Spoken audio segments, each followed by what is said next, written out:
Next topic है it is mutation. Mutation क्या होता है? सबसे पहले ये फिनोमिना जो हमें दिया था, ये दिया था ह्यूगो डी वरीज ने। इन्होंने बताया था it is the sudden inheritable change occur in the sequence of DNA. Mutation का मतलब है जब हमारे डीएनए के सीक्वेंस में चेंज आ जाता है उसे हम बोलते हैं म्यूटेशन। और ये चेंज क्या होता है? इनहेरिटेबल, मतलब आगे प्रोजेनीज में इसके जाने के चांसेस होते हैं। जैसे ही ये आगे जनरेशन में हो जाएगा तो क्या कर देगा, ये change the genotype and phenotype end of an organism. एक नॉर्मल ऑर्गेनिज्म है, उसके अंदर जो जीन जैसा काम कर रहा है वो तो ठीक है, लेकिन जैसे उस जीन में म्यूटेशन आएगी तो क्या होगा, जब वो आगे जनरेशन में पास होगा तो उस जीन के जो जीनोटाइप है एंड फिनोटाइप वो दोनों चेंज हो जाएंगे। तो mutation result in the change in the genotype and phenotype of an organism. Then इसके बाद इस म्यूटेशन के रीज़न क्या है? म्यूटेशंस कॉज करने वाले एजेंट को बोलते हैं म्यूटेजेंस। म्यूटेजेंस केमिकल्स भी हो सकते हैं और फिजिकल्स जैसे रेडिएशंस वगैरह ये भी हो सकते हैं। तो इनसे क्या होते हैं, डीएनए के सीक्वेंस में म्यूटेशन आने के चांसेस होते हैं। इसके बाद टाइप्स ऑफ म्यूटेशन, हमारे पास दो टाइप यहाँ बता रखे हैं, chromosomal and point mutation. Chromosomal mutation further two types की है, मॉर्फोलॉजिकल एंड न्यूमेरिक। तो इनके बारे में मैं अभी थोड़ा डिटेल में बताने जा रही हूँ। हाँ जी बेटा, तो म्यूटेशन हमारे पास दो तरह की है, morphological mutation and numerical mutation. Morphological mutation जब क्रोमोसोम के स्ट्रक्चर में चेंज आएगा तो वो मॉर्फोलॉजिकल है। न्यूमेरिक जब क्रोमोसोम नंबर में चेंज आएगा, या तो नंबर बढ़ जाएगा या कम हो जाएगा। तो सबसे पहले हम स्टार्ट करते हैं मॉर्फोलॉजिकल म्यूटेशन से। मॉर्फोलॉजिकल म्यूटेशन में जैसे मैं यहाँ पर एक क्रोमोसोम बना रही हूँ, ठीक है, ये क्रोमोसोम, इसके ऊपर जीन्स लोकेट किए हुए मैंने ABCDEFGH, ये मैंने यहाँ पर जीन्स लोकेट कर दिए क्रोमोसोम पर। अब क्या होता है, जब इसमें म्यूटेशन आती है तो क्या होता है, क्रोमोसोम में ये जो जीन्स है, नाम जैसे याद रखना, डिलीशन के बारे में बता रही हूँ, तो कोई एक जीन या दो जीन डिलीट हो सकते हैं यहाँ से। तो लाइक मैंने यहाँ पर डिलीट कर दिया GH जीन को, ठीक है। तो जैसे ही मैंने GH जीन को डिलीट किया, या म्यूटेशन से जब डिलीट होते हैं तो ABCDEF, तो ये वाला पोर्शन जो है क्रोमोसोम का डिलीट हो गया। अब जो क्रोमोसोम आप देख रहे हो इसकी लेंथ भी छोटी हो गई है, तो ये स्ट्रक्चरल म्यूटेशन हो गई, इसमें मॉर्फोलॉजिकल म्यूटेशन बोलते हैं जिसको। तो ये डिलीशन से भी हो सकती है। दूसरा डुप्लीकेशन।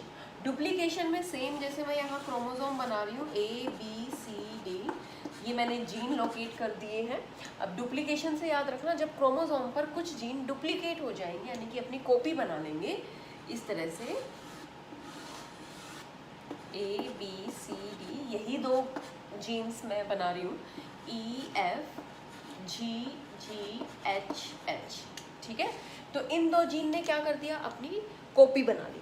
कॉपी बना ली तो ये जो आप देख रहे हो क्रोमोसोम का साइज जो है वो बढ़ गया, तो ये भी क्या होगी, क्रोमोसोमल म्यूटेशन। इसके बाद ट्रांसलोकेशन, ये तो होती है सिंगल क्रोमोसोम्स में, और ये क्या होती है होमोलोगस क्रोमोसोम के अंदर। कैसे? जैसे मैं यहाँ पर दो क्रोमोसोम बना रही हूँ, ये मैंने दो क्रोमोसोम बना दिए यहाँ पर, एक क्रोमोसोम यही ABCDEFGH, और दूसरे क्रोमोसोम के ऊपर जीन मैंने लिख लिए 1 2 3 4 5 6 7 8।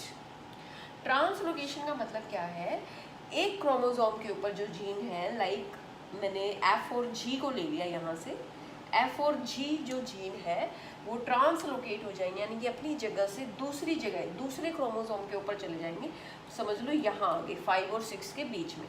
तो ये क्या हो गया, अब ये वाली यहाँ मैं भी इसको बना रही हूँ, यहाँ से हम ये दो जीन रिमूव कर देंगे, यानी कि ABCD रिमूव कर देंगे, तो ये आर्म हमारी छोटी रह जाएगी, क्रोमोसोम की का जो सेगमेंट है ये E और H बच गए अब इसके ऊपर, और ये वाली आर्म इसके ऊपर ये थोड़ी सी बड़ी हो जाएगी। क्यों? क्योंकि ऊपर वाले क्रोमोसोम के जीन इसके ऊपर लोकेट हो गए हैं। 1 2 3 4 5 के बाद मैंने यहाँ पर F और G को लोकेट किया है, फिर 6 7 8।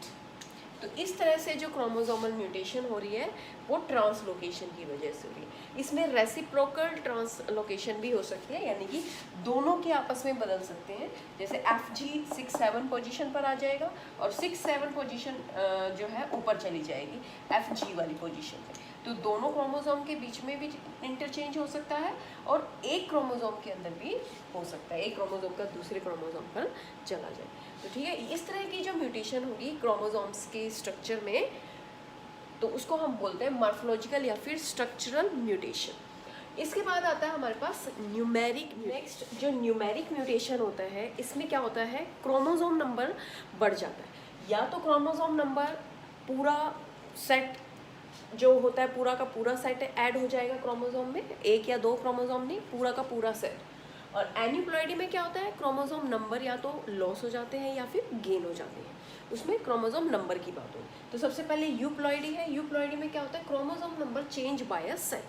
क्रोमोसोम नंबर मान लो 23 है, तो उसमें क्या होता है, पूरा का पूरा सेट ही ऐड हो जाएगा। जैसे इसको हम लिख सकते हैं increment in the set of chromosome, पूरा क्रोमोसोम के सेट में इंक्रीमेंट हो जाएगा बाय अनदर सेट। जैसे मान लो हमारे पास 23 क्रोमोसोम है, तो उसमें पूरा का पूरा सेट ऐड हो जाएगा, तो ये क्या हो जाएगा, डिप्लॉइड। अब इसमें फिर एक पूरा सेट ऐड हो जाएगा, मतलब प्लस फिर 23, तो फिर ये क्या बन जाएगा, 3n। इस तरह से फिर एक सेट और हो जाएगा, इसको हम बोलते हैं 4n। तो ये हैप्लॉइड, डिप्लॉइड, ट्रिप्लॉइड, टेट्राप्लॉइड, इस तरह से ये बनता चला जाता है। तो ये जो 2 से ज़्यादा सेट ऐड हो जाते हैं, तो इसको हम बोलते हैं पॉलीप्लॉइड। ये सिचुएशन सबसे ज़्यादा एंजियोस्पर्मिक जो प्लांट होते हैं उनके अंदर देखने को मिलती है, और कई बार प्लांट के अंदर आर्टिफिशियली भी पॉलीप्लॉइडी इंड्यूस कर दी जाती है with the help of a chemical colchicine, that is the colchicine. ठीक है, तो ये है हमारा यूप्लॉइडी, जिसमें पूरा का पूरा सेट क्रोमोसोम के अंदर ऐड होता है। एन्यूप्लॉइडी में क्या होता है, एन्यूप्लॉइडी में हमारे पास 2 तरीके से मैं बता रही हूँ, एक तो लॉस और एक गेन। एक और अगर हमारे पास कोई एक क्रोमोसोम है, लाइक ये हमारे पास ऐसे पूरा जो क्रोमोसोम होते हैं वो पेयर में होते हैं। अगर मान लो हमारे पास ये एक क्रोमोसोम यहाँ से हट जाए, तो एक क्रोमोसोम लॉस हो गया, तो इसको हम बोलते हैं मोनोजोमिक। ये म्यूटेशन की वजह से ही हो रहा है सारा कुछ, ठीक है। और अगर एक क्रोमोसोम की बजाय ये दोनों ही क्रोमोसोम हट जाए यहाँ से, तो उसको हम बोलते हैं नलीसोमी। नलसोमी का मतलब क्या होता है, जिसमें 0 मतलब क्रोमोसोम अब दोनों ही वहाँ से चले गए। तो ये तो था मोनोजोमी, और ये क्या है, नलीजोमी। जब एक भी क्रोमोसोम, इसमें 2 क्रोमोसोम थे, दोनों में से पहले एक डिलीट हुआ तो मोनोजोमी, फिर दूसरा हुआ तो नलीजोमी। अब इसी तरीके से ये तो हो गया जैसे डिलीशन वाला। इसमें एडिशन, या तो एक प्लस हो जाएगा या फिर 2 हो जाएंगे प्लस। तो इसमें क्या होता है, जैसे हमारे पास ऐसे क्रोमोसोम का पूरा एक पेयर में होते हैं क्रोमोसोम, अगर इसमें एक क्रोमोसोम ऐड हो जाता है लाइक दिस, ठीक है, एक क्रोमोसोम ऐड हो गया, तो इस सिचुएशन को हम बोलेंगे ट्राइजोमी। ठीक है, अब +2 यानी कि 2 क्रोमोसोम ऐड हो गए, तो इस सिचुएशन को हम बोलेंगे टेट्राजोमी। ठीक है, तो जब क्रोमोसोम 1 या 2 ऐड हो रहे हैं या डिलीट हो रहे हैं, तो इस सिचुएशन को हम बोलते हैं एन्यूप्लॉइडी। और जब हमारे पास पूरा का पूरा सेट ऐड हो रहा है, तो उसको हम बोलते हैं यूप्लॉइडी। तो ये हमारा यहाँ पर हो गया है म्यूटेशन ख़त्म। थोड़ा सा और हम इसके बारे में पढ़ेंगे। ये तो अभी हमारा ख़त्म हुआ था जो क्रोमोसोमल म्यूटेशन था, क्रोमोसोमल म्यूटेशन। अब जो दूसरा टाइप बचा है वो है पॉइंट म्यूटेशन। नेक्स्ट जो म्यूटेशन है that is point mutation. Point mutation नाम से ही है किसी एक पॉइंट पर कोई चेंज आ जाना, ठीक है। When gene mutation occur due to change in a single nitrogenous base. ये नाइट्रोजिनस बेस क्या है, यहाँ पर आपने +1 क्लास में पढ़ा था डीएनए के ऊपर नाइट्रोजिनस बेसिस होते हैं 4, adenine, guanine, cytosine and thymine. तो उनमें से कोई भी एक नाइट्रोजिनस बेस अपनी जगह पे चेंज हो जाता है, उसको हम बोलते हैं पॉइंट म्यूटेशन। सिर्फ एक ही नाइट्रोजिनस बेस, इसमें मैं एग्जांपल बता रही हूँ आपको सिकल सेल एनीमिया, इसके बारे में पीछे भी बताया था। यहाँ पर मैं आपको बता रही हूँ इसमें कैसे चेंज हो जाता है, कैसे नॉर्मल से सिकल सेल एनीमिया सेल में कन्वर्ट हो जाती है सेल। तो जैसे नॉर्मल हीमोग्लोबिन जीन के ऊपर या जो हीमोग्लोबिन चेन होती है उसके ऊपर जो सीक्वेंस होता है वो होता है GAG। जी मतलब guanine, adenine and guanine. Then इसके बाद जब इनकी पेयरिंग होती है, ग्वानिन हमेशा साइटोसिन के साथ पेयर करता है, एडेनिन थाइमिन के साथ, और फिर से ग्वानिन साइटोसिन के साथ। अब जब डीएनए से, डीएनए के ऊपर है ये जीन, अब डीएनए कन्वर्ट होता है एमआरएनए में। तो एमआरएनए में क्या होता है, सी जी में, जी के साथ पेयर कर रहा है, टी ए के साथ, और सी फिर से जी के साथ। फिर इसके बाद एमआरएनए जब प्रोटीन बनाता है, डीएनए से आरएनए, आरएनए से प्रोटीन, ये चीज़ें आपको नेक्स्ट चैप्टर में पूरी एक्सप्लेनेशन इनकी बताई जाएगी। तो अभी जस्ट थोड़ा सा इस sickle cell anaemia point mutation को समझने के लिए थोड़ा सा समझें। डीएनए से आरएनए बनता है, आरएनए से फिर बनते हैं प्रोटीन। जैसे ही बॉडी में प्रोटीन बनते हैं तो हमारे फिनोटाइप एक्सप्रेस हो जाते हैं, तो बॉडी में प्रोटीन का बनना ज़रूरी है। तो एमआरएनए जब प्रोटीन में बनते हैं, ये अमीनो एसिड्स लिखे हुए हैं, वैलिन, हिस्टामाइन, ये सारे, ये एक चेन है अमीनो एसिड्स की, बहुत सारे अमीनो एसिड्स प्रोटीन बना रहे हैं। तो यहाँ पर जो 6th पोजीशन है, 6th पोजीशन पर यहाँ पर है ग्लूटामिक एसिड, एक अमीनो एसिड है ग्लूटामिक एसिड। तो ये है नॉर्मल हीमोग्लोबिन का जो जीन है उसका। अब जब सिकल सेल एनीमिया होता है तो क्या होता है, सेम जो जैसे HbA जो है ये नॉर्मल हीमोग्लोबिन है, अब मैं यहाँ जो बना रही हूँ it is the sickle cell anaemic haemoglobin HbS। तो यहाँ पर क्या होगा, इस पार्ट पे लिखा था ना, एक सिंगल नाइट्रोजिनस बेस चेंज हो जाता है, तो यहाँ पर क्या आ जाएगा, GTG, ए की जगह T आ गया, ठीक है। और ये GC के साथ पेयर करता है, TA के साथ, और GC के साथ। सीक्वेंस चेंज हो गया, अमीनो एसिड भी चेंज हो जाएगा। अभी नीचे मैं आपको बताऊंगी। ये जो ग्लूटामिक एसिड की जगह पर अब क्या आ जाएगा, अब जो यहाँ पर एमआरएनए बनेगा इस जीन से, वो क्या बनेगा, GUG।